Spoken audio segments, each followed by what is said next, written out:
Yes, going to get some good bird shots today. This is Greg Crane. His hobby is taking photographs of birds. But Greg is no ordinary bird photographer. It's not just a hobby. It's my passion and my life and my career. I photograph rare types of birds.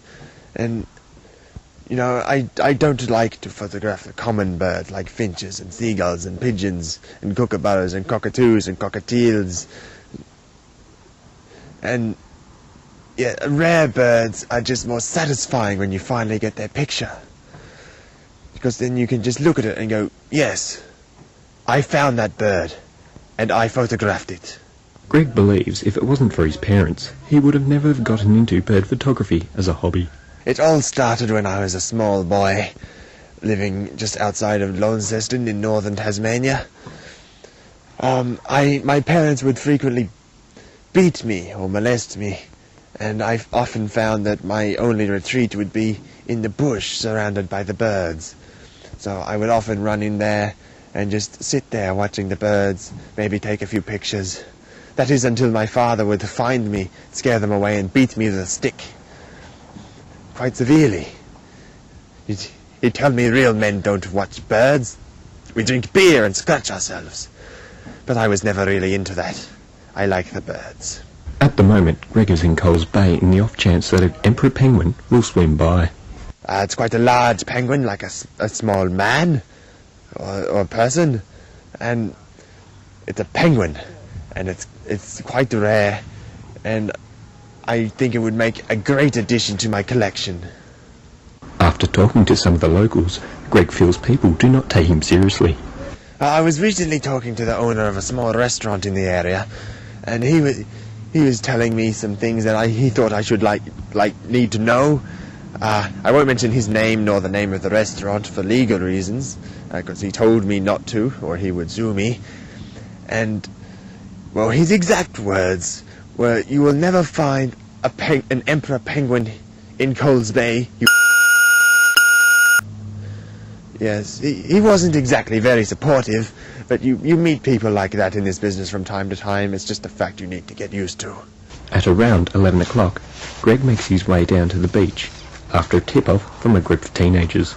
Well, I was told by a group of nice young teenagers in the area that the emperor penguin is going to be here at exactly 2 o'clock. So I'm here now at 10 to 11, just to make sure that I've got a good spot, because surely an emperor penguin will attract such large crowds. I need to get a good seat early.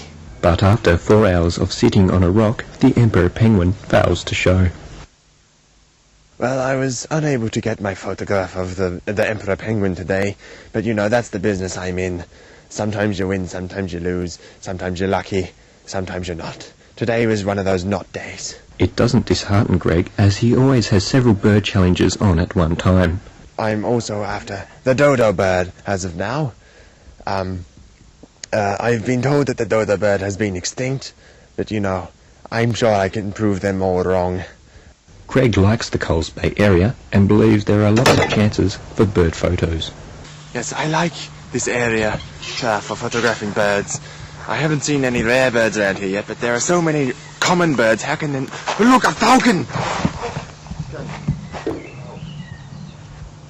Sorry. It's just the car falcon. It's still pretty, but not quite what I'm after. Greg, however, does not take photos of all the birds he comes in contact with. This is Jim. He's a bird, but I don't normally take pictures of him. It's a bit common for me. What is Jim exactly? Well, this type of bird is often called a wombat. In the 18 years Greg has spent on his hobby, he has bagged 2 photos. Well, over the years I have managed to collect 2 photographs of rare birds. The first one being, well, the story is quite incredible. Quite lucky I was. I was walking through the desert, and just along the side of the road, because my bus kicked me out, and a car was coming towards me, and there was a bird on the road, and I was watching it, and the car ran over the bird. So the bird died, and I was able to take a picture of it because it was no longer moving out of shot and running away from me. I don't know the name of the bird. I think it is so rare that it doesn't have a name. It had not yet been discovered. I call it the red splatter bird. The second picture is a rare bird that was at the Melbourne Bird Sanctuary. I went there one time in the hopes of seeing it in one of its flight shows that they were advertising on the television. Unfortunately, I was late for the show, so I was not able to get my photo. So what I did was I bought a stuffed version from the gift shop, and I took a picture of that. It's quite an accomplishment. I'm very proud of it. It's my favorite photo. When we left Greg, the dodo failed to show, and he now focuses his attention on other birds. Our production team will get in contact with Greg in another 18 years to see where his hobby has left him.